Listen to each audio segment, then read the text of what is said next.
I'm standing under the glass atrium of the 32nd floor when the receptionist looks up and calls my name. My sister rises from the leather sofa with my portfolio in her hands, smiling at the hiring manager like she's worn my face her whole life. Heat climbs my throat.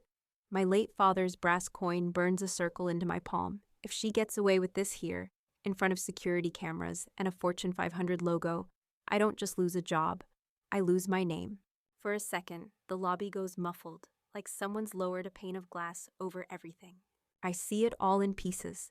The polished marble floor throwing our reflections back at us in long, distorted streaks. The chemical tang of floor cleaner mixed with coffee from the cafe kiosk. The hum of the elevators behind me, cables whispering through the shaft. The soft beep of employee badges tapping the security gates, one after another, like a metronome. My name is... My voice comes out thin, rasped. The receptionist doesn't even look at me. She's looking at the sign-in sheet, at the stylus in her hand, at the hiring manager whose blazer probably costs more than my car. Her voice is bright and bored as she double-checks the name. My name. Right, we've got you checked in already, she says. Already. My eyes jerk to the clipboard. My name is there, printed in block letters with a flourish I never use. The signature at the bottom looks almost right until you know what to look for. The loop of the Y is too big. The cross on the T cuts too high. Tiny things. Things my sister learned the same way she learned my passwords. By watching. That's not... I start. My sister glances back over her shoulder, just a flicker, just enough for me to see the tilt of her head. The old signal. Don't ruin this. She turns back to the hiring manager, her voice warm and humble and practiced. I'm so grateful for this second chance after the layoff, she says. Those are my words, my cover letter, the sentence I rewrote 8 times at 2 a.m. The coin grinds into my palm, ridged edge biting, keeping me from flying apart. The security gates chirp as a line of employees files through. Metal rails slide open with a soft whoosh, then close again, over and over. Open, close, beep. The guard at the nearest podium scrolls through an appointment list on his tablet, his thumb moving lazy, his radio murmuring static and half words at his shoulder. He glances up at me, then down at the screen, his brows knit. Ma'am, he says, can you step to the side for me a moment? I'm supposed to be in that interview. My voice is steadier now, but my heart is pounding hard enough that I feel it in my ears. She's not. System shows the candidate is already checked in, he says, tapping my name with his thumb. A digital checkmark glows green next to it. Just let it sink, okay? Sometimes the back end lags. The glass dome of a security camera hangs above us like a dark eye. I see myself warped in it. Jaw clenched, shoulders up, suit jacket a half size too tight because I bought it on sale. Behind me, my sister is already walking toward the hallway that leads to the interview rooms, her heels ticking on the marble. My name is pinned to her visitor badge, crisp black letters against white plastic. I want to lunge, to grab her wrist, to tear the badge off her chest. Instead, I'm standing here arguing with a tablet. Look, I say, leaning in, pointing at the screen. That's my name, but I'm standing right here. I brought that portfolio. The guard's eyes flick to the leather folder under my arm, then back to the hallway where the hiring manager is leading my sister away. The manager doesn't even turn around. That hurts more than it should. Do you have your ID? The guard asks. Of course. I fumble in my bag, fingers sliding past a travel-size lint roller, a crumpled granola bar wrapper, my father's coin. The metal is warm from my skin when I brush it. I squeeze it once, then pull out my wallet and flip it open to my license. Here. He takes it, holds it next to the tablet, eyes bouncing between my photo and my face. The overhead lights catch the laminate. There's a faint squeak as his thumb rubs over it. Okay, he says slowly. Picture matches, but the appointment is already marked as arrived. I can't just duplicate it. Yes, you can, I say, sharper than I mean to. My voice bounces off glass and marble, comes back at me thinner. You can page HR, you can call upstairs, this is identity theft in your lobby. That's a security issue.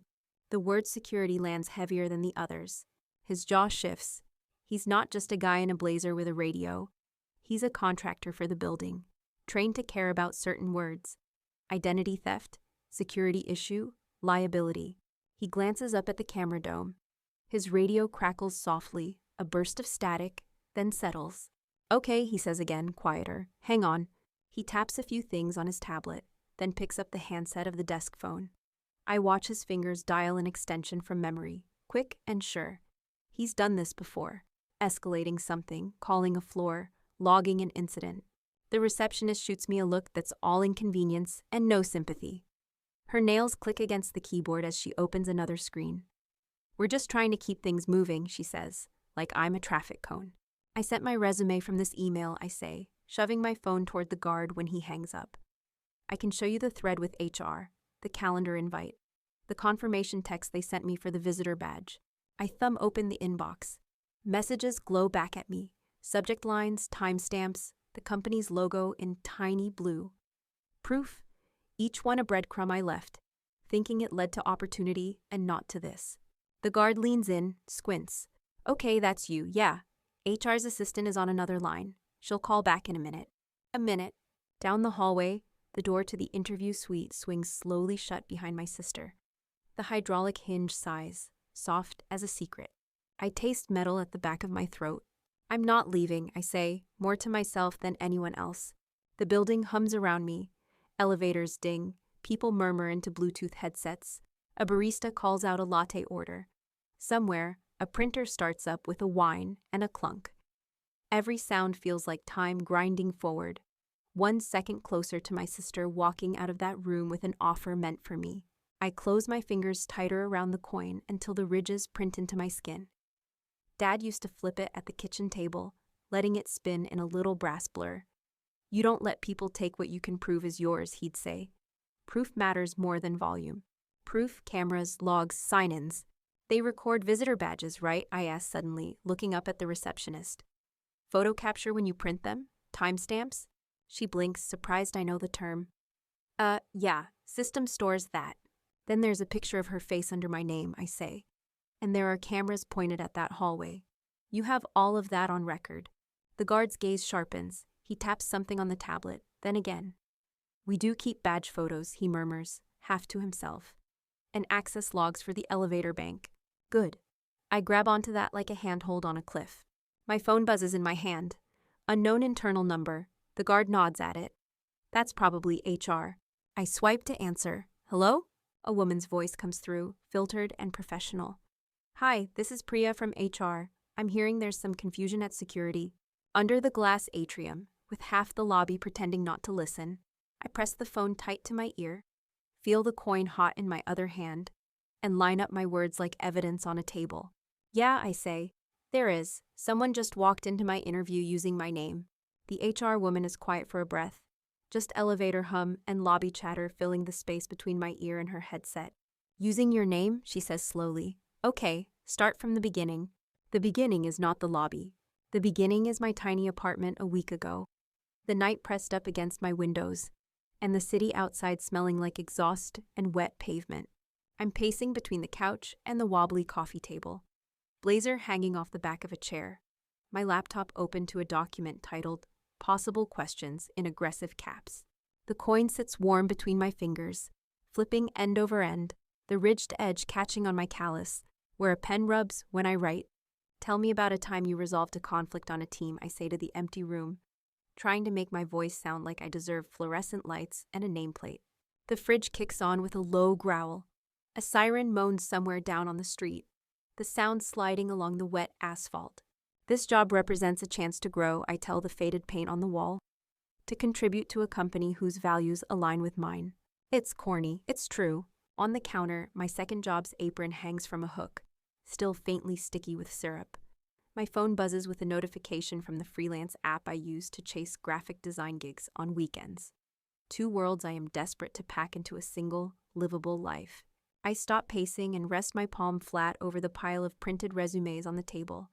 The paper is still faintly warm from the cheap printer I dragged home off a resale site. There's a smear of toner on the corner of the top sheet. I smooth it with my thumb, then tuck that one at the back of the stack. This job is escape, I whisper, not practicing now, just saying it. Escape from the double shifts, from the red numbers in my banking app, from the family house where my sister still lives like a permanent guest, shoes in the hallway, laundry on the back of the couch, bills she does not pay sitting in a stack with Mom's name on all of them. I can hear Mom's voice the way I always do when I think about my sister. She just needs a little help, Mom says in my head, soft and tired and indulgent. You know how she is. I also hear Dad. His voice is sharper, threaded with cigarette smoke and printer ink. Document everything, he tells me from some corner of memory. If it matters, you write it down. Keep copies. People forget what they said when it stops being convenient. The coin is his too.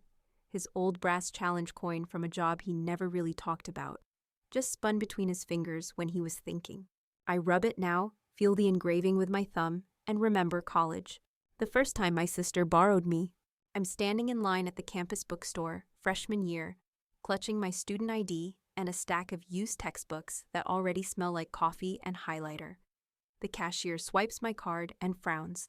Looks like you hit your limit, she says. You bought concert tickets yesterday. My chest drops out. By the time I track my sister down outside her dorm, she's laughing, waving 2 glossy stubs at me. Relax, she says, tossing her hair. I used your ID as a joke. I'll pay you back. It's not that serious. Mom's response on the phone, a sigh, then. She just needs a little help. You know she wouldn't hurt you on purpose. Every time I forgive her, the coin in my palm cools a little more. Another borrow on my credit card when she forgets hers at home.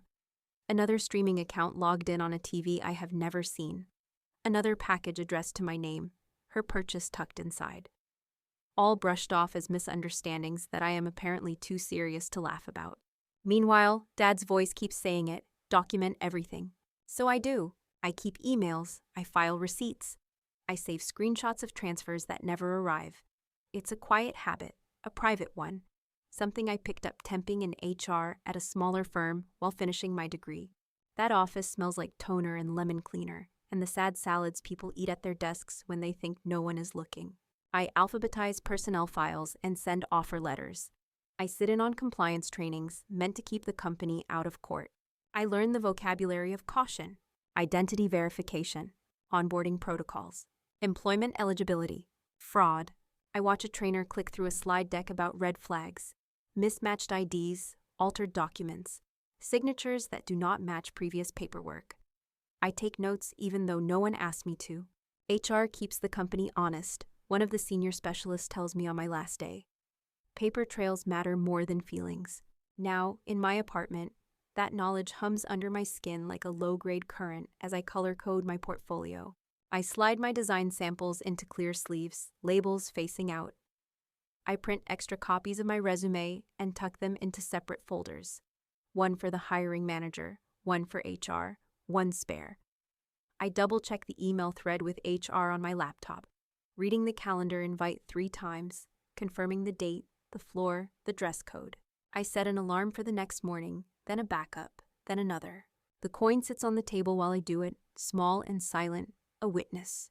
The night before the interview, I'm back at the family house because I cannot afford to waste a bus fare when Mom has a roast in the oven and an extra bed in the guest room. The house smells like garlic and dryer sheets and the faint mildew of a roof that needs fixing. I'm at the kitchen table, documents laid out in a neat fan. My blazer hangs off one of the ladder-back chairs.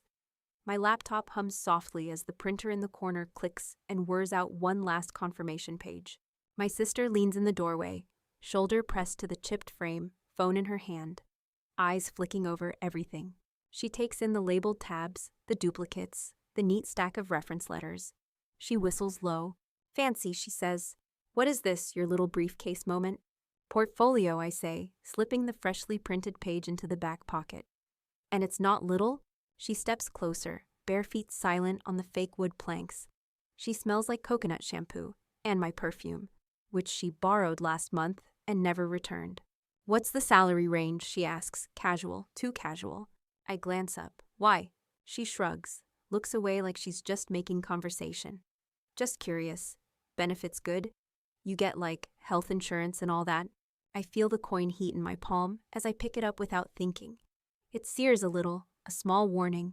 Yeah, I say slowly, it's decent. Do they let family visit? She says, flicking her gaze back to my face. Like, bring your sister to work day? She laughs at her own joke, but her eyes are measuring. All at once, every compliance slide I ever watched projects itself in my head. Identity checks, badge photos, verification against government IDs. I picture my license in my wallet, my name in the company's applicant tracking system, my digital footprint leading right to that glass tower. I also picture Mom in the next room, humming along to the radio as she loads the dishwasher, believing this job is the first good luck our family has had in years. The coin burns a circle into my palm. Suspicion rises, hot and bitter, up the back of my throat. But when I look at my sister, at her tired eyes and the way her shoulders slump for a second before she straightens them again, I swallow it. I need one person in this family to be happy for me. Maybe, I say, forcing a smile. If I get it, you can come see the view. Her mouth curves. For a heartbeat, I cannot tell if it is joy or calculation. Yeah, she says, if you get it. The fridge hums. The printer gives a final little beep as it powers down. I slip the coin into my pocket, over my heart, and tell myself I'm being paranoid. Morning proves me wrong. My alarm claws me out of sleep with a thin, insistent chime. And for a second, I don't know where I am. Guest room ceiling, not my apartment. Faded floral curtains leaking weak sunlight. The smell of burnt toast bleeding under the door. Mom must be in the kitchen, murdering bread like she does when she's nervous. The coin is right where I left it, in the pocket of yesterday's jeans draped over the chair. I fish it out and press it into my palm until its familiar weight centers me. Interview day. I sit up and run through my mental checklist the way they taught us in those HR trainings, but turned inside out for my own life. Outfit pressed, portfolio packed, ID. I say it out loud, checking items off with my fingers against the coin. Suit, shoes, portfolio, ID. The floor is cold under my feet as I cross to the chair.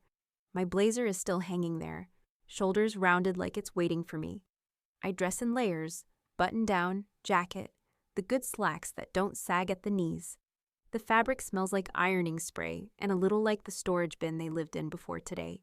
I slip the coin back over my heart, into the inner pocket, and grab my bag from the hook by the door. The zipper teeth rasp when I tug it open. Phone, pen, notebook, portfolio. I pat each thing like I'm giving it clearance to board a plane. My fingers reach for my wallet in the side pocket where it always lives. Nothing. A small, stupid chill slides down my spine. I unzip the other pockets. Faster now, metal teeth whining. I tip the bag and shake it. A tube of lip balm, 3 receipts, and a Rogue mint wrapper tumble onto the bedspread. No wallet. That's not funny, I mutter to nobody. I drop to my knees and sweep my hand under the bed, dust bunnies catching on my skin. Nothing but an old sock and the corner of a gift bag.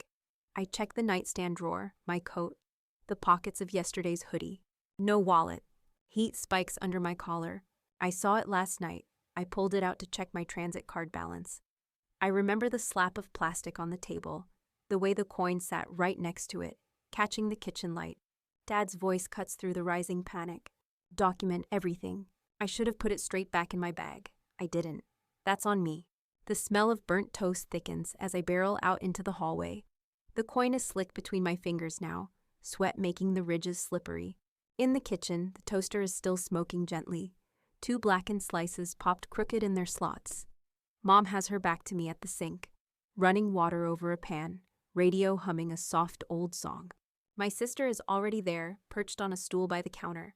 She's yawning around a mug of coffee, but her clothes are wrong for a lazy morning.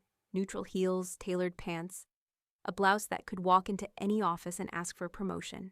She looks me up and down over the rim of the mug. Wow, she says. Serious business vibes. My wallet's gone, I blurt. Have you seen it? Her brows lift, the picture of concern. Gone where?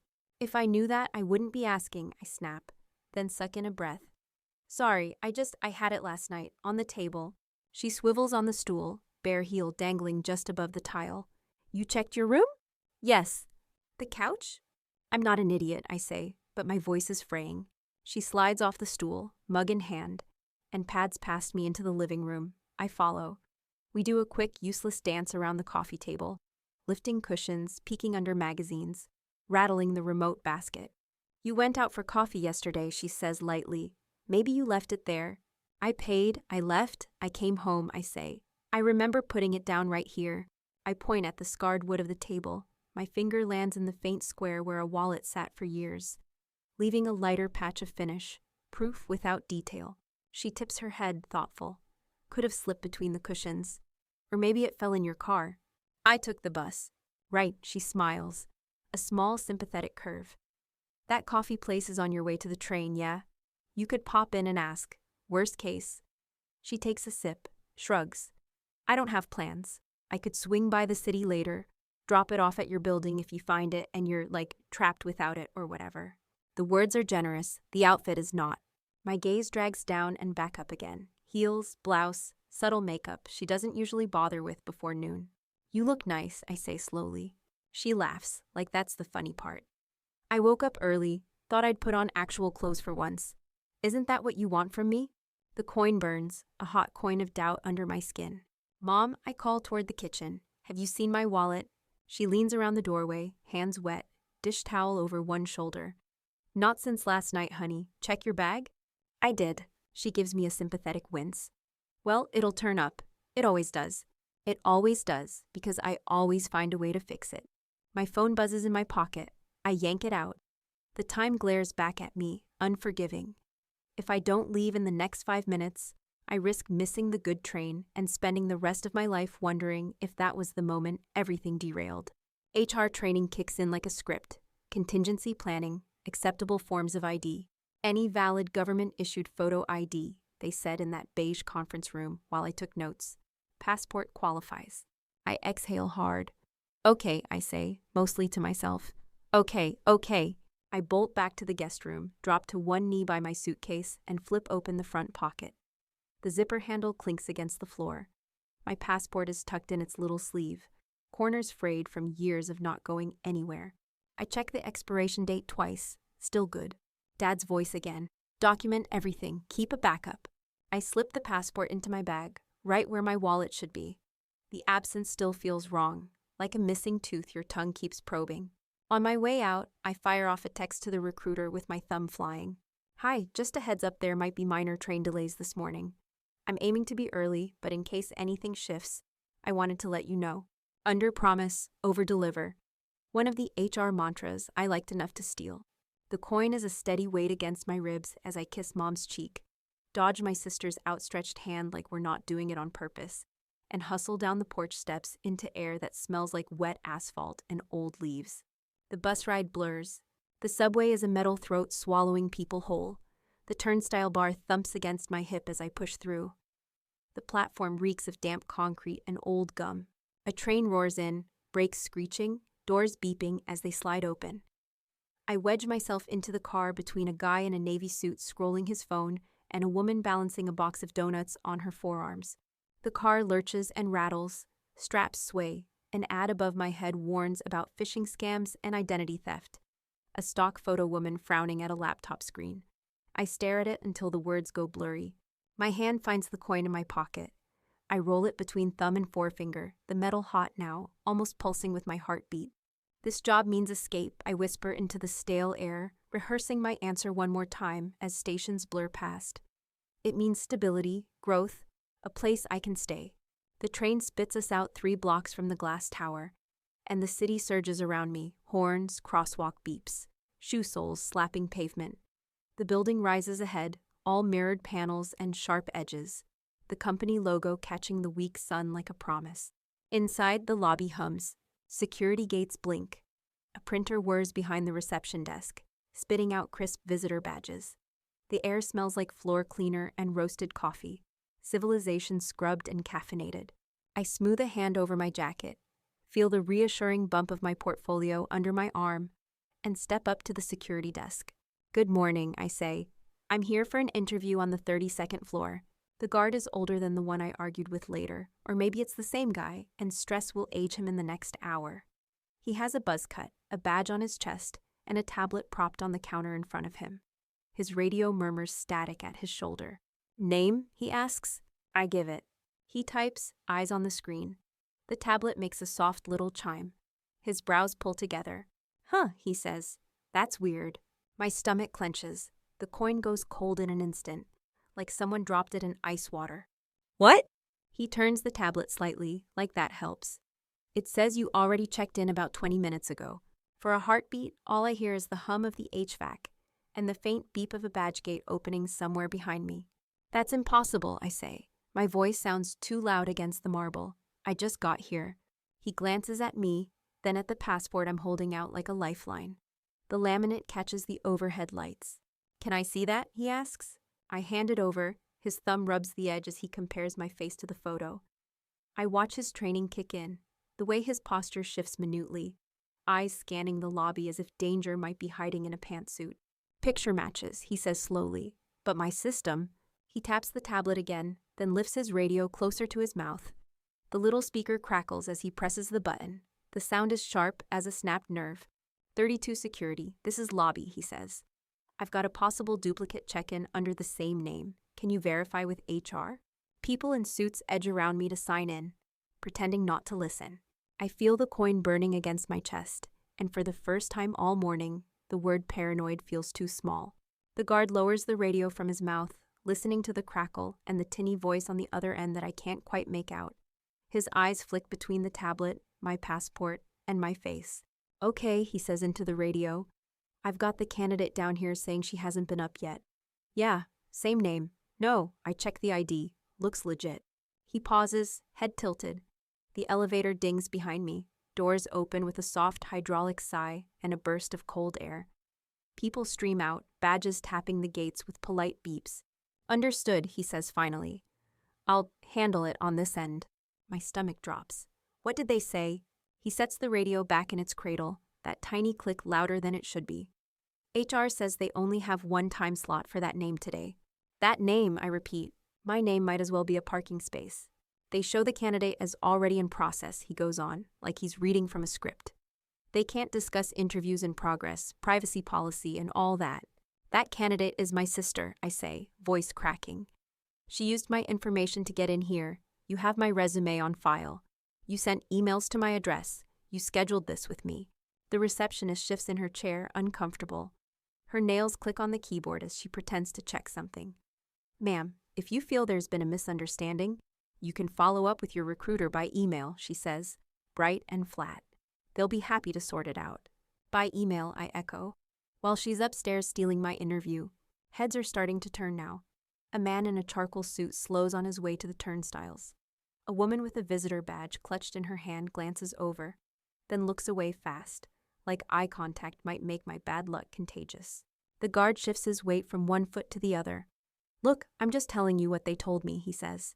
"They confirmed the appointment is filled. If you hang around, it's going to be a problem. We can't have disruptions in the lobby." Disruption. That's the word they used in the training videos when they showed footage of angry ex-employees trying to tailgate into secured areas. "I'm not a disruption," I say. "I'm the actual candidate." "Ma'am," he says, and now there's a warning edge under the politeness. "I need you to step away from the desk." The coin sears my palm as I press it through my jacket. My heart is pounding so hard I can feel it against the metal. "Then pull the badge photos," I say, reaching for whatever leverage I have left. "You said the system stores them. Check the timestamp on my check-in. Check the face that printed under my name. This is a security issue. It's identity fraud happening in your building." The receptionist's fingers stall on the keys. For a second, I think I've got her. Then she pastes on the customer service smile again. "We're not authorized to access archival footage at the front desk," she says. "If you have concerns, you should address them with HR directly." "I am addressing them," I say, "right now, through you." The guard taps something on his tablet, jaw tightening. I can almost see the flowchart in his head. Visitor upset, duplicate record, appointment confirmed by tenant. Next step, escort out. "Ma'am," he repeats, "you're going to have to leave the lobby. You can email your recruiter. If they confirm a second appointment, we can let you back in." My eyes sting. The coin in my fist feels like it's trying to carve my initials back into me from the inside out. "I took 2 trains to get here," I say, softer. "I pre-cleared my ID. I confirmed the time twice. I did everything right." "I'm sorry," he says, and for a split second, I think he might mean it. Policy is policy. He steps out from behind the podium. His shoes are quiet on the marble. Mine are not. Each heel strike echoes as he walks at my shoulder, a polite shadow guiding me toward the revolving doors. People watch. Of course they watch. The receptionist's gaze follows us, then skitters away when I meet it. A man with a messenger bag adjusts his place in line, giving us room like I'm contagious. Someone's badge beeps against the reader, high and cheerful, the sound childish and cruel in the hollow space of my chest. I pass under the security camera dome and see myself in it one more time. Small, angry, escorted out of a building that has my resume on file. The doors whoosh open on a breath of colder air. I step out into the street, and the city swallows me whole. That should be the low point of the day. It's not. That night, Mom insists on a small celebration, like the universe hasn't already made the joke. We can't not mark the occasion, she says, smoothing her hair in the hallway mirror. Your sister had such a good interview. It's a sign things are turning around for us. The restaurant is our usual loud, cheap miracle spot. Red checkered tablecloths, fake plants in dusty pots, candles stuck in wine bottles. The air is thick with garlic and frying oil and cheap red wine. Kids shriek over a tablet at the next table while a game plays on the TV over the bar, all flashing jerseys and silent commentators. We slide into a booth that squeaks under us. Vinyl sticks to the back of my thighs. A server drops off water glasses that sweat onto the paper placemats, then disappears into the noise. My sister is glowing in the lamplight, telling it already. And they were just so nice, she says, twirling pasta on her fork like she's done this 100 times. HR really made me feel welcome. The hiring manager, David, he said he loved hearing about my volunteer work at the shelter. My volunteer work. I feel the words hit my chest like thrown stones. The coin is a cold weight in my fist under the table, edges biting into my skin. Mom dabs at the corner of her eyes with a napkin. I knew they'd see how special you are, she says, voice wobbly. I told you, you just needed a chance. I stare at the condensation sliding down my water glass. Every detail feels too sharp. The clink of silverware, the sticky ring where someone's drink used to be, the smell of oregano burned at the edges. She told them about getting laid off, my sister goes on, painting herself in my story. How she didn't let it break her, juggling 2 gigs, doing little design projects on the side. They loved that. I look up. Those are my stories, I say. You didn't juggle anything. She freezes for half a heartbeat, then smiles bigger, like she's humoring a child. You're going to make this about you right now.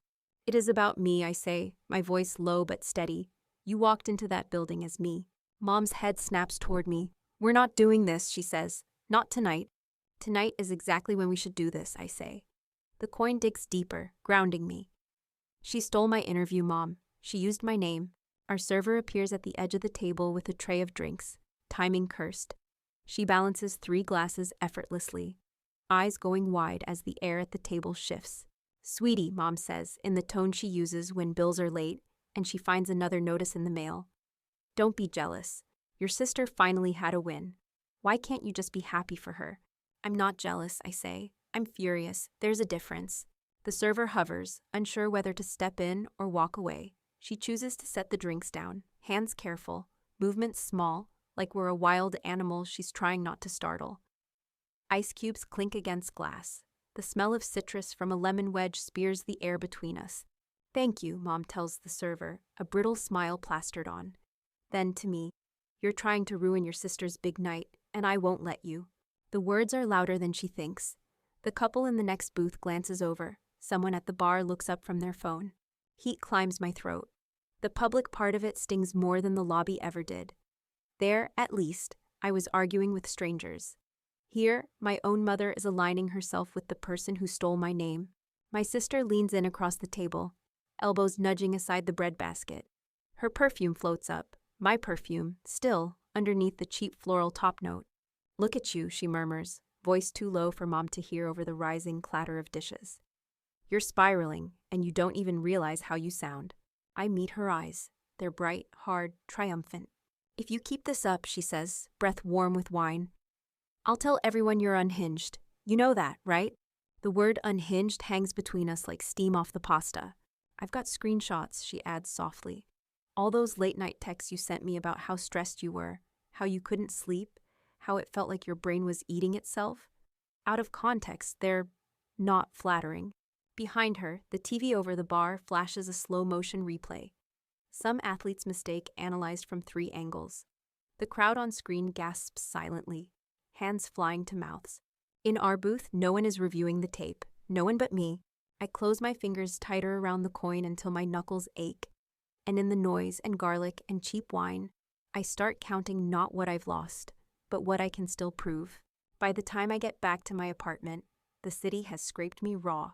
The bus ride is a blur of sodium streetlights and strangers' faces reflected in the windows. The air smells like wet wool and old brakes. The coin sits in my pocket, heavy as a stone, bumping my thigh with every turn. Inside, my tiny place feels too quiet. The door latch clicks behind me, a small final sound. The fridge motor buzzes to life with a low, steady hum. Through the thin wall, my neighbor's TV bleeds noise, a laugh track, canned applause, somebody else's problems. I drop my bag on the wobbly coffee table and stand there for a moment, coat still on, coin hot against my palm. The overhead light is harsh, turning the peeling paint into a patchwork of tired white. Then I move. I pull out everything and spread it across the table like an evidence board. Printed emails from the recruiter, edges curled where I clutched them too hard on the train. The calendar invite for interview 32nd floor, 10 a.m.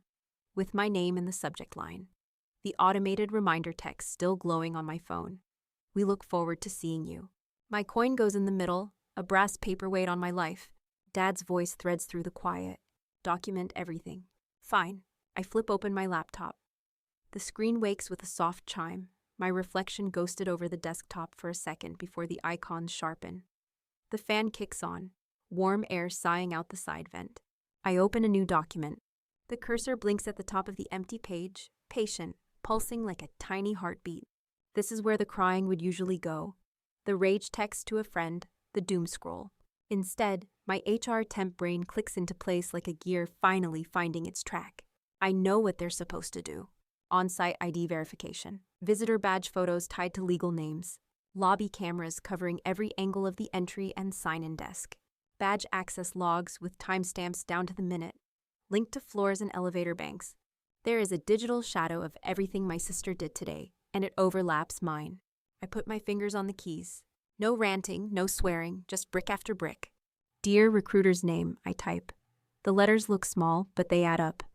I am writing to report a serious identity issue that occurred during my scheduled interview on date, at time. My language goes cold, precise, the way those compliance emails always sounded when they hit the entire company inbox. I list the facts, date, time, location, the confirmation emails I received, the name of the security company at the lobby desk, the exact words the guard used. It says you already checked in 20 minutes ago. The phrase identity theft appears on my screen, black and clean. My fingers hesitate for a beat, then move on. I reference their own supposed procedures, the ones I learned in another office's beige training room. Based on standard HR and security protocols, I understand that your organization maintains lobby video footage, visitor badge photos, and electronic access logs corresponding to scheduled candidates. The fridge cycles off, leaving a soft ringing in the air like the silence after a slammed door. As I type, my phone buzzes on the table, skittering a little on the wood. I glance down. A new email notification lights up the lock screen, their logo neat in the corner. Thank you for attending today's interview, the subject line reads. My chest tightens. I open it. The body is bland and automated. We appreciate your time and interest in company name. Our team will review your candidacy and be in touch with next steps. Time and interest, not presence, not identity. I scroll to the bottom and see the system tag. Status, interview, completed. A second notification arrives before I can swallow the first. Calendar alert. Your event, interview, 32nd floor, 10 a.m. has been canceled. The timestamp is now. The slot I never sat in is being neatly crossed off by a system that thinks I already occupied it. My thumb tightens on the phone. The coin digs deeper into my other palm as if trying to push me forward.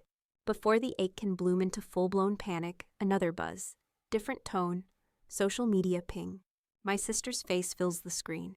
She's standing under the same glass atrium I stared up at this morning, light gleaming off the company's logo behind her. She's used a soft filter that smooths her skin and brightens her eyes. Her smile is wide, practiced. Caption, big things coming. There's a little rocket and a blue heart. Comments already stack underneath. So proud of you. Knew you'd crush it. Corporate queen. My thumb shakes once, then steadies. I take a screenshot. The little shutter noise is soft but decisive. Screenshot of the post.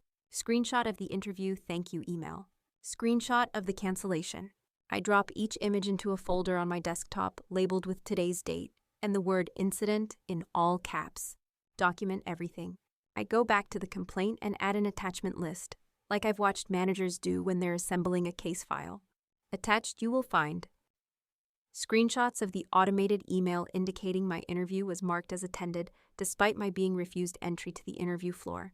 The calendar cancellation for the same time slot. A screenshot of a social media post dated time in which my sister, her full legal name, appears in your lobby under your company logo, referencing a big professional opportunity. I type her name slowly, each letter its own betrayal.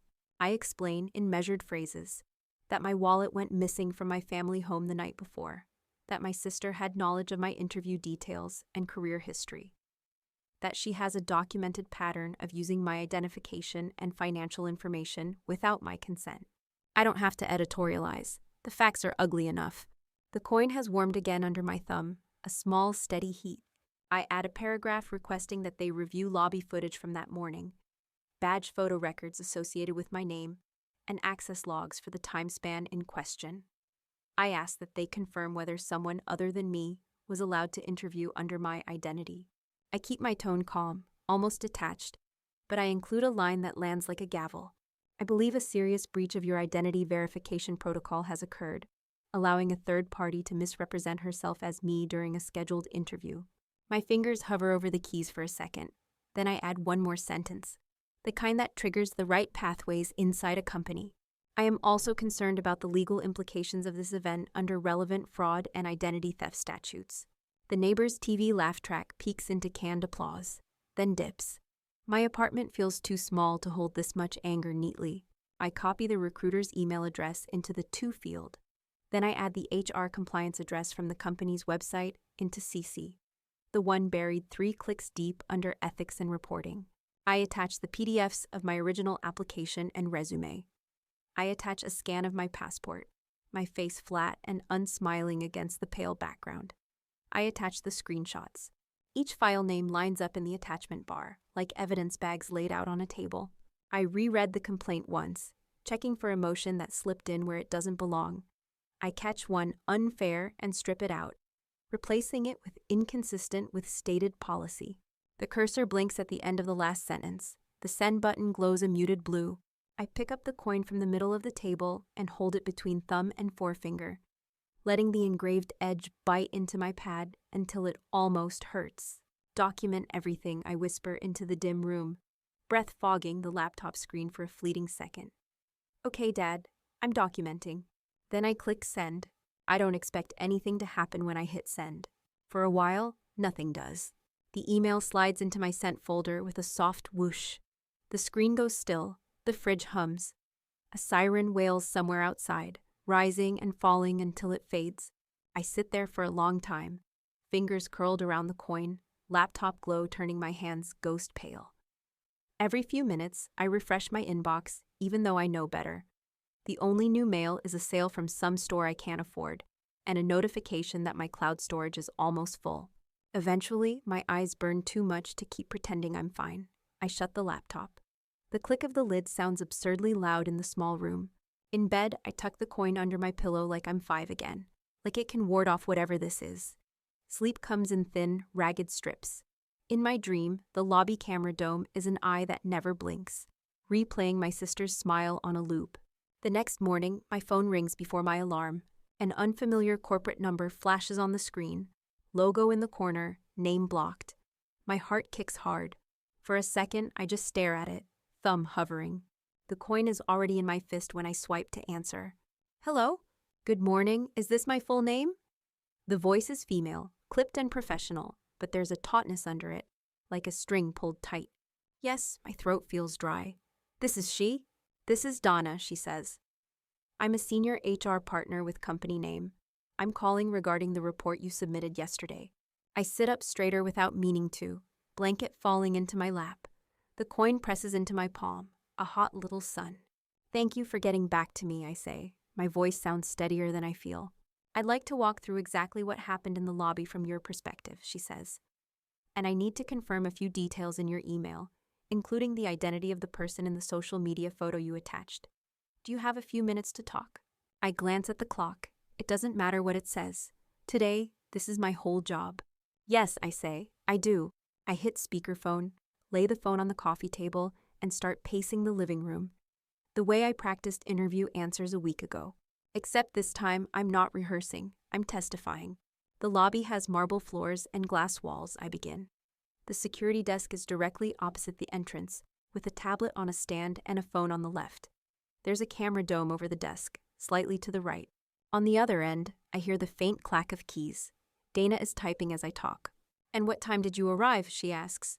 I stepped up to the desk around 9:40, I say. My interview is scheduled for 10 o'clock on the 32nd floor.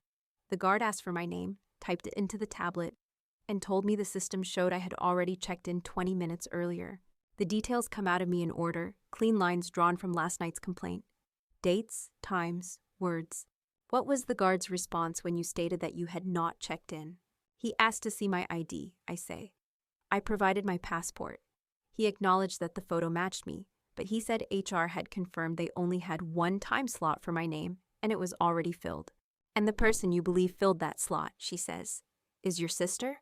I stop pacing. The neighbor's TV bleeds another laugh track through the wall. Yes, I say. Her name is Sister's full name. The person in the social media photo under your logo is her, not me. You can compare that picture to the badge photo you should have on file from her check-in. The timestamps will match your access logs. Dana is quiet for a moment. I hear the faint scratch of a pen now, not just typing. She's taking notes, old school too. Can you describe what she was wearing? She asks. Anything that would help us identify her on video? Neutral heels, light blouse, dark blazer, I say, seeing it like a photograph. Her hair was down. She was carrying a leather portfolio identical to mine, because it was mine. The recruiter's emails and the calendar invite were sent to my personal address. She had access because she lives with my mother and knows my phone passcode. There's a shift in Donna's tone, a cooling. The mild HR customer service lilt drains away, replaced by something flatter, sharper. Just to confirm, she says carefully, you did not authorize your sister to attend this interview on your behalf in any way. No, I say. The coin burns. I didn't. I would never. Understood, she murmurs. More typing. Based on what you're describing, it sounds like someone was able to misrepresent themselves as you at our building, and that our on-site verification processes may not have functioned as intended. May not have functioned as intended as corporate for we messed up.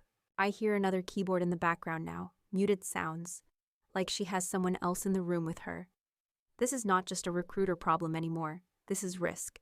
Your email mentioned prior instances of your sister using your identification or financial information without your consent, Dana says. Have any of those incidents been formally documented with law enforcement? No, I admit. I let them slide. Family. A soft exhale. All right. I'm going to suggest very strongly that you consider filing an official police report for identity theft, she says. Primarily to protect yourself, and also so we can document this appropriately on our end. Having a case number attached to this incident will help us coordinate our internal review. The word protect makes my scalp prickle. Protect me from my sister. Protect the company from their own oversight. Protect the story from being rewritten again. Is that really necessary, I ask, even though I already know the answer. In cases like this, it's best practice, she says. I can't advise you legally, but as a matter of process, I would feel more comfortable knowing you'd taken that step. We will be reviewing footage and access logs regardless, but a police report creates an independent record. Independent record, third-party, authority. Dad would be nodding. Okay, I say. The word tastes like metal. I'll do it. Thank you, she says. Her tone softens by a millimeter.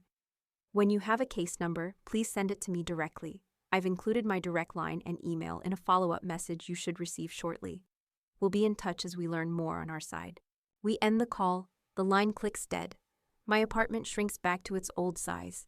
For a minute, I just stand there, phone in one hand, coin in the other, feeling the twin weights. Then I grab my bag. The subway to the precinct feels different than the one to the interview. The air is still hot and metallic. But now I'm not rehearsing a pitch. I'm rehearsing facts. The train rocks. A kid's game chimes on a phone nearby. Someone's headphones leak tinny bass.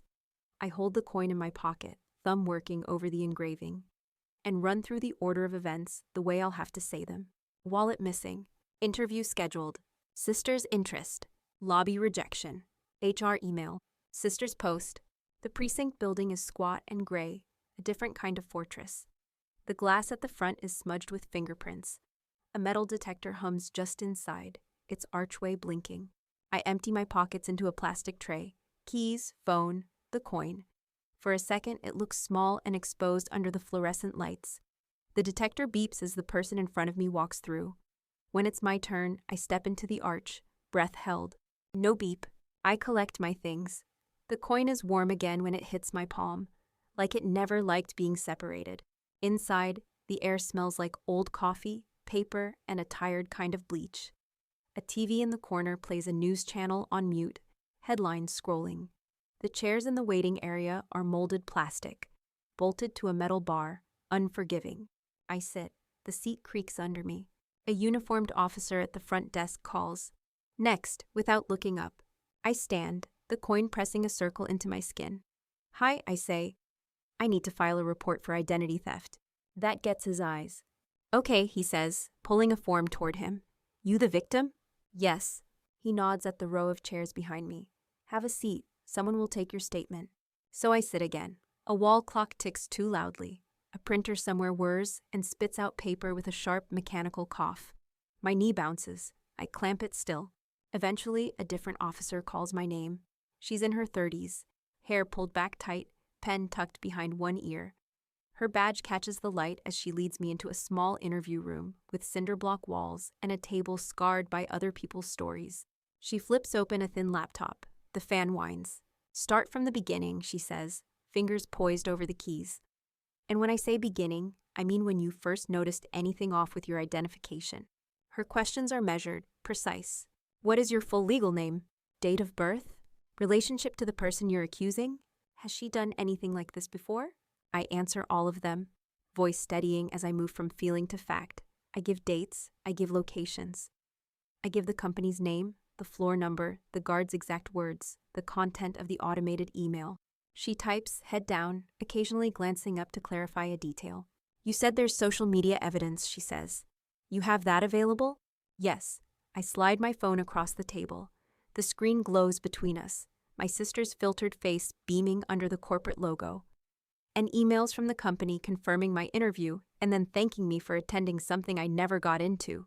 She scrolls, mouth flattening. We're going to make copies of these for the case file, she says. Keep the originals. Don't delete anything. If she contacts you about this, don't engage beyond what you'd normally do. Just save it. Her printer spits out a one-page document, warm to the touch.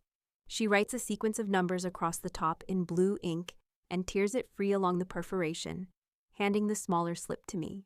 This is your case number, she says. That number goes on everything from here on out. If anyone asks, you give them that. The paper is thin but solid.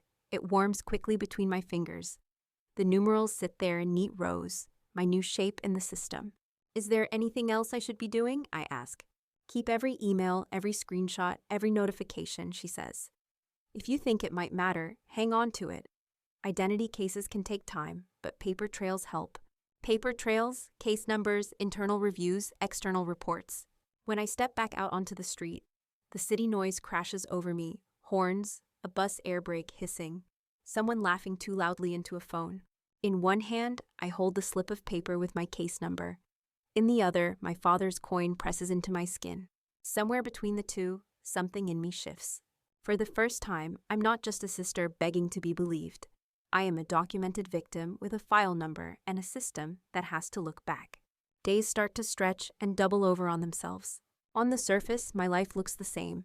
Temp shifts at a front desk that smells like toner and stale coffee. Instant noodles curling in a chipped bowl, steam fogging my glasses. Late night scrolling until my thumb goes numb. Headlines and strangers' lives flowing past. Underneath, something else is moving. Emails begin to drip in, each new notification a tiny electric jolt. The first one from Dana lands mid-afternoon. The subject line bland. Follow up on your report. I read it 3 times. Sitting on my thrift store office chair, while my own temp supervisor photocopies expense reports in the next room. The coin sits between my fingers, warm and slick with sweat. We have initiated an internal review, including retrieval of lobby footage, badge access logs, and receptionist call records from the morning in question, she writes. To support this process, We have a few clarifying questions. Clarifying, she asked me to confirm my sister's full legal name and date of birth, her approximate height, hair length, whether she has any distinguishing marks or tattoos. There's a line about her voice that sticks with me. Would you describe your sister's tone and manner of speaking as similar to your own? Has she ever intentionally impersonated you on a phone call? I picture my sister answering my phone in college, pitching her voice lower, rolling her eyes like it was nothing. Yeah, this is my name, she'd said once, ordering a replacement debit card. No, I didn't make those charges. I hadn't known about that one until months later. I answered Dana's questions in the same precise, unemotional language I used in the complaint. Yes, she has used my information informally before. No, I never authorized her to represent herself as me. I hit send. The email flies off into the corporate maze. More days, more drip. Another message arrives, phrased so carefully it might as well be wrapped in bubble wrap. The hiring manager noted that during the interview, the individual representing herself as you referenced project work and dates that do not align with the resume we have on file, Donna writes. For example, she mentioned leading a team during a period when your application indicates you were employed in a different role. My chest tightens. That's my life they're misaligning. We are concerned about potential liability if we proceed with this candidate without resolving these discrepancies. The email continues. We are also reviewing our own adherence to identity verification procedures. That's the closest she gets to saying we messed up. Reading between the lines is a skill I didn't know I was going to need this much. If this gets out, they'll look negligent. If they handle it correctly, they get to publish a case study about zero tolerance for fraud. I can feel that tension in every carefully softened phrase. The fridge kicks on behind me. My neighbor slams a cabinet through the wall. The coin warms under my thumb when I reach the last paragraph. We would like to propose a follow-up verification meeting at our office, Dana writes. This will serve two purposes: a routine second-round interview for the candidate currently in process, and an in-person conversation with you to ensure your candidate experience is addressed. Routine. Given the nature of the situation, for training and documentation purposes, this meeting will be recorded. Recorded. The words sit on the screen like a dropped knife. My heart gives one hard, mean thump. I recognize a setup when I see one. My phone buzzes a minute later. Another email, shorter, with a calendar invite attached. Monthly candidate networking lunch, light refreshments provided. Opportunity to meet our team. The location is a glass-walled conference suite on the same floor where my interview should have been. I can picture it from the photos on their careers page. White tablecloths, name tags, managers milling around with plates, and practice smiles. The company logo etched into the glass. Date next Thursday. Time noon. My sister will think she's walking into an offer discussion and a free meal. I'll be there with my case number, my passport, and Dad's coin. I reply with a simple, confirmed, thank you, because that's how you talk to a system that's finally listening. That night, just as I'm rinsing out a mug, my phone rings again. Unknown number, city code.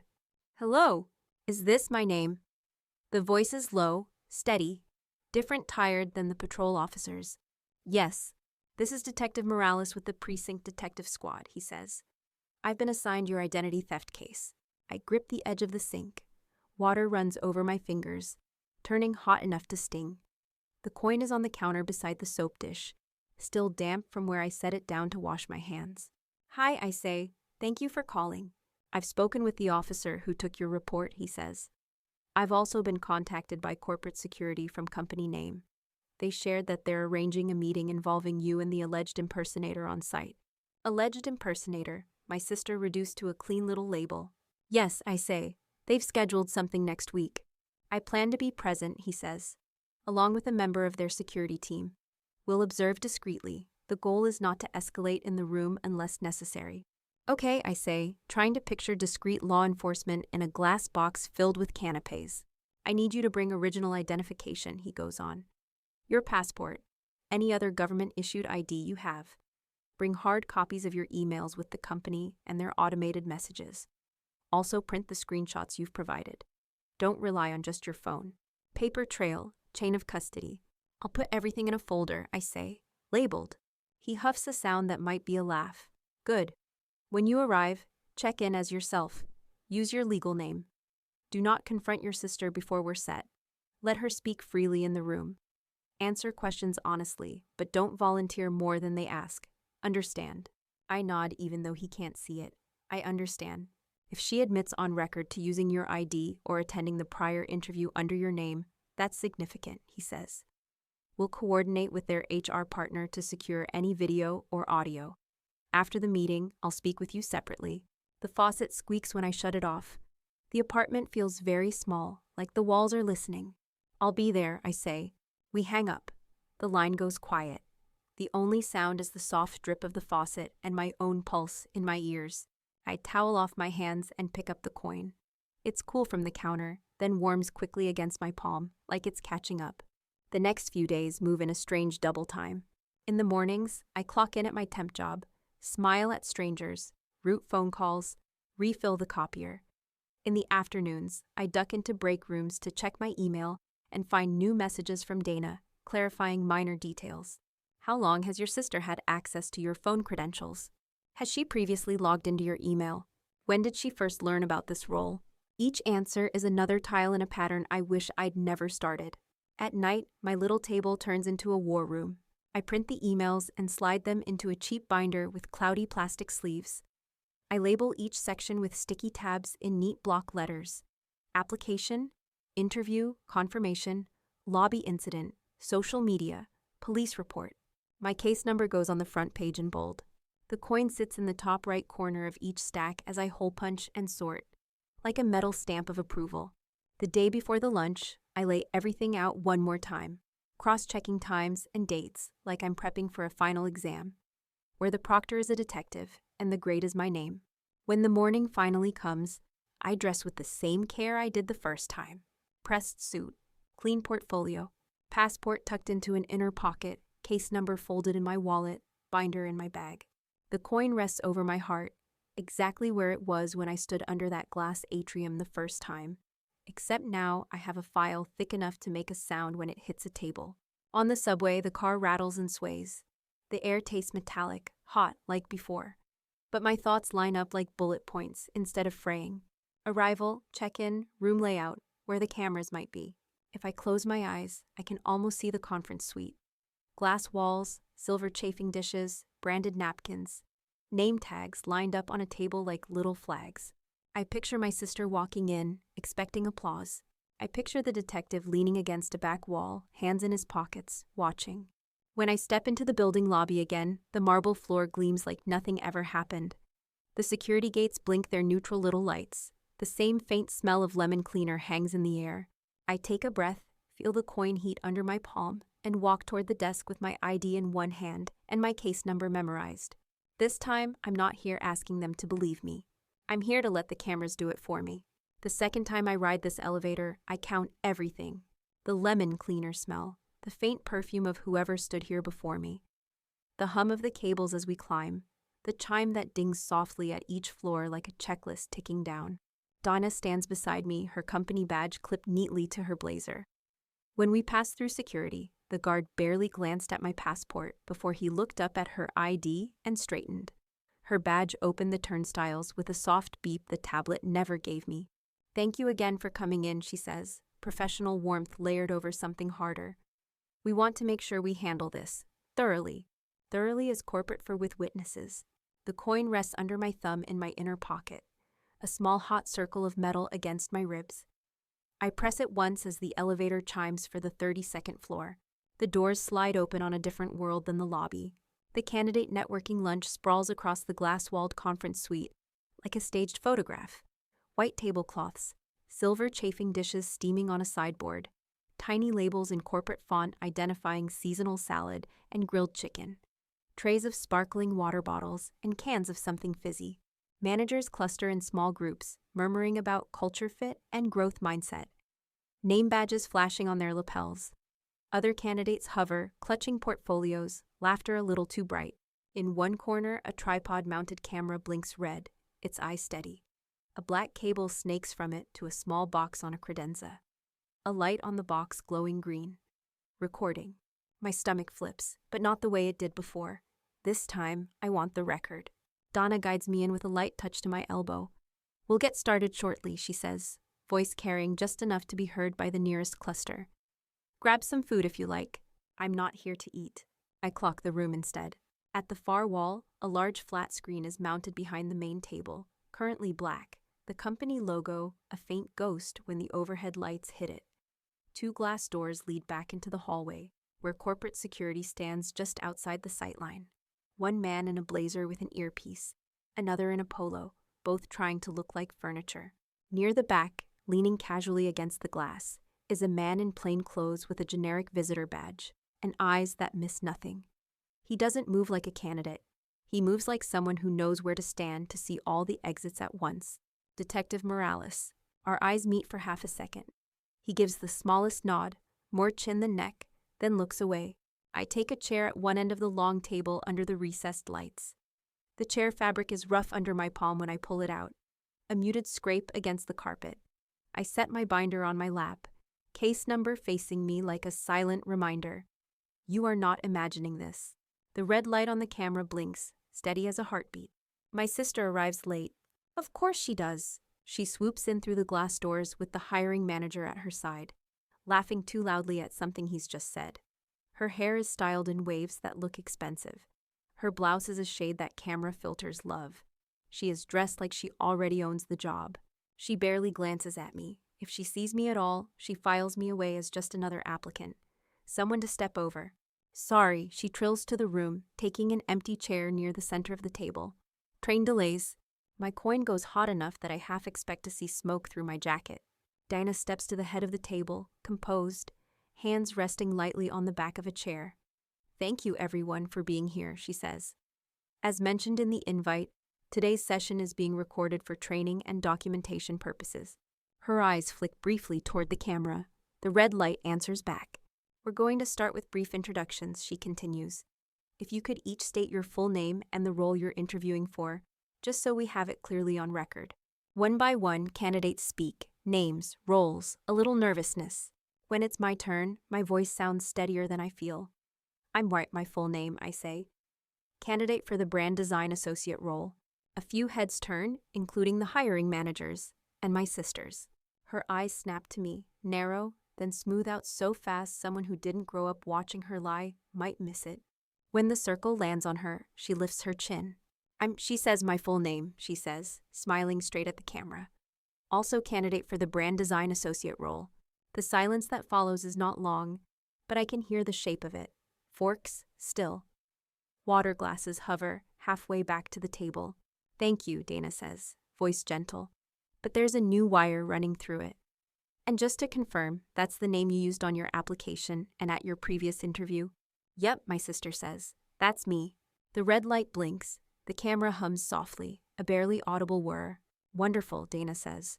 Before we break into smaller conversations, I'd like to ask you a few follow-up questions specific to that role, just so our hiring team has everything clear. She picks up a slim remote from the table. At the end of the room, the black screen wakes with a soft electronic chime. The company logo flickers, then shrinks to a corner as another image fills the display. A view of the lobby from above, grainy but clear. The shiny marble floor, the security desk, the camera dome. A timestamp glows in the bottom corner, the date of my interview, 9:21 a.m. A murmur ripples down the table. The smell of food hangs heavy, roasted garlic, butter, herbs, but no one reaches for it now. We've been reviewing some of our own processes, Dana says, still calm, remote steady in her hand. For transparency, we're going to walk through part of that together. On the screen, the footage plays. My sister appears in the frame, from behind at first, then turning to face the receptionist. She's wearing the same heels, the blazer I remember. She leans over the sign-in sheet. The camera zooms slightly on her hand. The room sees her write my name. White paper, dark ink, letters I know better than my own face. The person we see here, Dana says, checks in under the name, my full name, at 9:21 a.m. on the day of the initial interview for this role. She clicks the remote again. The footage jumps. Another angle, the glass doors swinging open later, me stepping in, passport already in my hand, eyes wide and tired. The guard, the tablet, the argument caught without sound but loud anyway. This is also my full name, Dana says. Arriving at approximately 9:40 a.m. for the same appointment. The room is so quiet I can hear the soft tick of the thermostat on the wall. The red light on the tripod blinks, unbothered. My sister's fork lies untouched on her plate. Her nails tap once against the ceramic, a tiny, frantic staccato. My sister's legal name, Dana says, turning to her with a gentleness that cuts. Can you help us understand why you signed in under your sister's name on that day? For the first time since she walked in, my sister looks rattled. Her tongue darts out to wet her lip. I was helping her, she says. She gets anxious, crowds and stuff. We're basically the same person, so I thought you could present yourself as her, Dana says softly, without disclosing your own identity to us. It was a mix-up, my sister insists. Her laugh is brittle now. We were going to fix it. Look, she was late, and I didn't want her to lose the slot. Dana's eyes slide to the screen, to the timestamp showing 20 minutes between check-ins that never happened together. You told me on the phone that you and your sister sound exactly alike, she says. You did not mention that you had attended the prior interview under her name. My sister opens her mouth, closes it. Her gaze flicks around the room, hiring manager, other HR staff, the camera, the candidates pretending not to stare. This is a serious matter, another HR rep says, voice firmer. Our procedures require accurate identity representation. Misstating your legal name, work history, and prior employment can constitute fraud. My sister's shoulders jump at the word, fraud. It was just paperwork, she says quickly. It's not like I stole anything. I was trying to get us both a shot. She's dramatic. She spun it to make me look bad. Across the table, the hiring manager shifts, his earlier easy demeanor gone. You claim to have led the project name redesign in 2020, he says slowly. According to the resume on file, my name was in a different role and company at that time. Can you clarify that discrepancy? My sister swallows hard. Look, we worked on stuff together, she says. Ideas, you know? It's all kind of shared. The red light blinks, blink, blink, counting her down. Dana keeps her voice level, each question placed like a stone. When you received our automated email thanking you for attending the interview, did you understand that our systems recorded you as my name? My sister glares at me down the length of the table, finally saying my real name like it's poison. She told me to, she lies. She said it was fine, that she didn't want to come anymore. Now she's changing the story because she's jealous. Is that true? Dana asks me. The coin is under my thumb, ridges biting deep enough to leave marks. My case number sits in my bag, the officer's scrawl etched in my mind. Morales stands by the glass, arms crossed, every muscle saying, do not lie now. No, I say, it isn't. Dana nods once, almost like she expected that. We have your written complaint, the police report case number, and the lobby footage, she says, still speaking to the room, to the record, more than to my sister now. We also have our own policies, which you signed when you submitted your application, stating that all information you provided was accurate and that you are representing yourself under your legal identity. She lets that hang there. Policy, legal, representing yourself. My sister opens her mouth again. What comes out is smaller.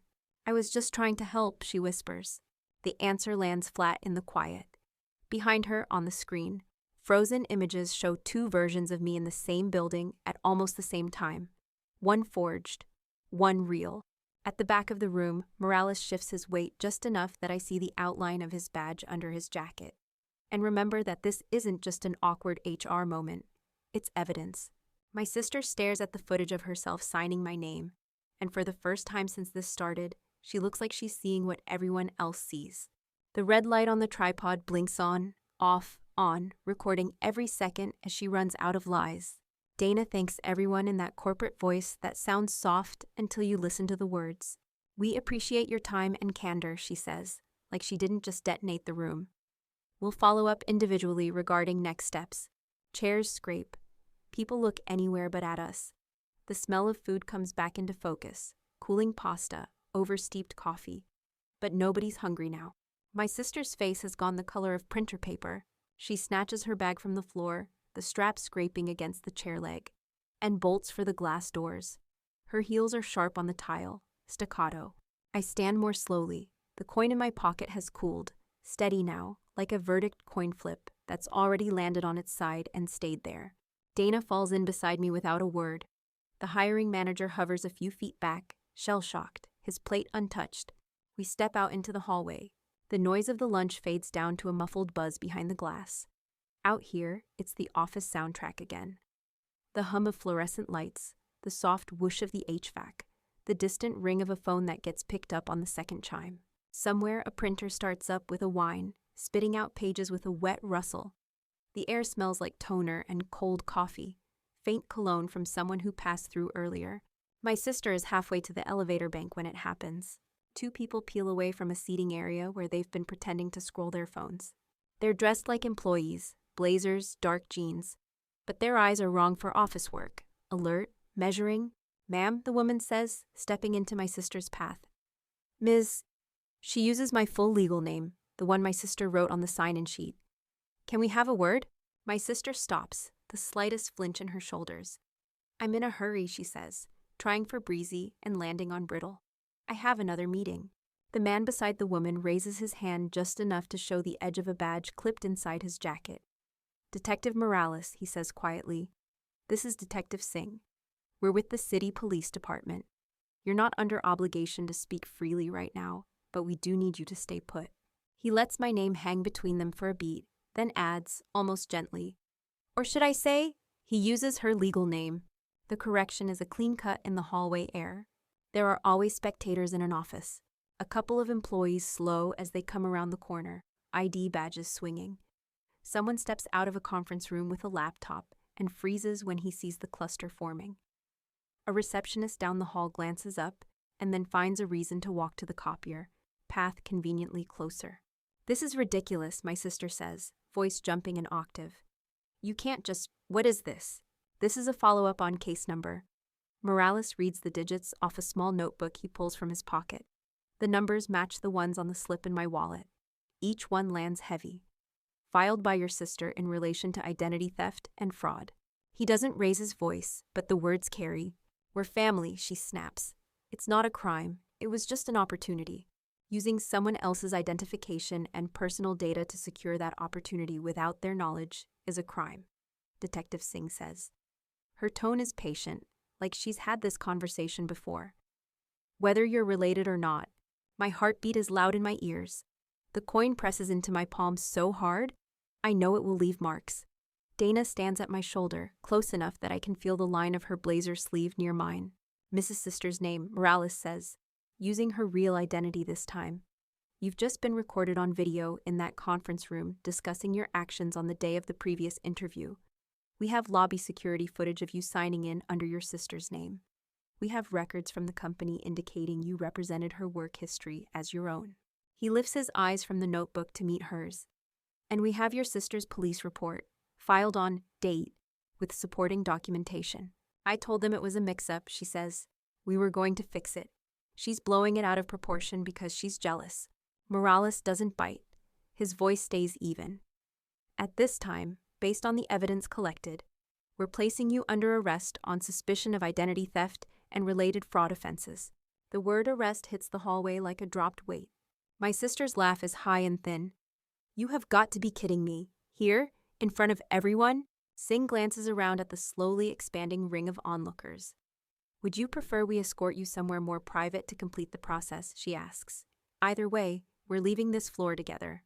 An elevator dings somewhere down the hall, doors opening with a low chime. No one moves to board it. "You can't do this," my sister says. "You don't even know who I am." Both detectives look at her, then at me. "That," Morales says, "is exactly the problem." He reaches back and retrieves a pair of handcuffs from his belt, metal catching the fluorescent light. The chain links clink softly, a small final sound. "Turn around, please," Singh says, hands behind your back. My sister's gaze skitters to me, wide and wild. "Tell them," she hisses. "Tell them you don't want this, that we'll work it out. Mom will—" I don't trust my voice, so I don't use it. I stand there with the coin in my fist and let the system I begged for finally do its job. She tries one last angle. "You are humiliating me over a job interview," she spits at Morales. "Over some stupid form. Nobody got hurt." He doesn't flinch. "Your sister's name, credit, and employment record were used without her consent," he says. "Companies rely on accurate information to hire. People rely on their identities to live. This isn't about a form." He pauses, then adds, "You have the right to remain silent. Anything you say can and will be used against you in a court of law." His voice moves into the cadence I've only ever heard on TV, but the hallway details keep pulling me back into the present. Someone's phone buzzing on a desk nearby. the faint scent of someone's microwaved lunch wafting from a break room. The printer's mechanical cough as it kicks out another stack of paper like nothing unusual is happening. My sister's shoulders slump. For the first time, she looks small in her office-perfect clothes. She turns. The cuffs close around her wrists with 2 soft clicks. Metal on bone, final. In the reflection of the glass wall beside us, I catch a split screen of our lives. Her, wrists bound behind her back, hair still camera ready, eyes wide and furious. Me, standing straight, binder tucked under one arm, coin pressed into my palm. HR partner a solid presence at my shoulder. Detective's badge glinting just beyond. Employees slow their steps as they pass, their murmurs hushed but not quiet enough. That's the candidate from the lunch. Identity theft, I heard. I thought they were sisters. The hiring manager steps out of the conference room and stops dead when he sees the scene. His gaze flicks from the cuffs to me, to the camera tripod still visible through the glass. Comprehension and horror mix on his face, like he's just realized the interesting case study is attached to real people. Donna leans in, speaking low near my ear. Corporate security will be turning over all footage and access logs to the detectives, she says. We'll send you a written summary for your records as well. Evidence handoff, chain of custody. The phrases click in my head like pieces of a lock turning. Okay, I manage. My voice sounds far away but intact. Morales nudges my sister gently toward the elevators. Singh walks a half step behind, one hand near her shoulder but not on it, directing traffic with her presence alone. As they pass me, my sister twists her head, trying to catch my eye. You're doing this to your own family, she says, voice low and shaking. You're going to regret it. The elevator doors slide open with another soft chime. The cabin is a mirror box. For a heartbeat, all 3 of us are reflected there together. Me, them, her, before they guide her inside. The doors begin to close. The coin is a solid, undeniable weight in my hand. For the first time in a long time, so is my name. Weeks later, I'm in a different building under a quieter vent hum. No glass atrium, no logo wall, just beige paint, scuffed baseboards, and a state seal bolted above the judge's bench. The air smells like old paper and floor polish. The wooden pew beneath me creaks when I shift. I sit in the second row, victim witness section, coin under my fingers on the rail in front of me, case file on the table to my right. The brass is warm, ridged edge biting faintly into my skin. Calling the matter of case number, the clerk says, voice echoing off the paneled walls. State versus my sister's full name.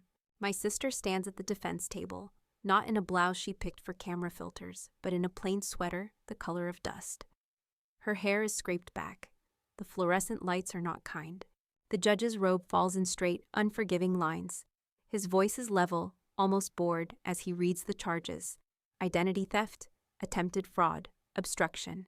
Each word lands with a soft punch in the quiet room. How do you plead? He asks. My sister's answer is small. Guilty, Your Honor, she says, the deal she took written in the way her shoulders cave. There's a recommendation on the table already. I know because the prosecutor walked me through it in a hallway that smelled like coffee and anxiety. Probation, restitution, mandatory counseling. A record that will follow her longer than my interview slot ever could have. I listen as the prosecutor lays out the facts for the court record. The lobby footage, the badge logs, the recorded networking lunch, the hallway arrest, my report, my name. The victim is present, he says, nodding toward me. She has provided a statement and documentation. I can feel the grain of the wooden rail under my fingers. The coin presses a circle into my palm. When it's my turn, I walk up to the witness stand, each step a small act of will.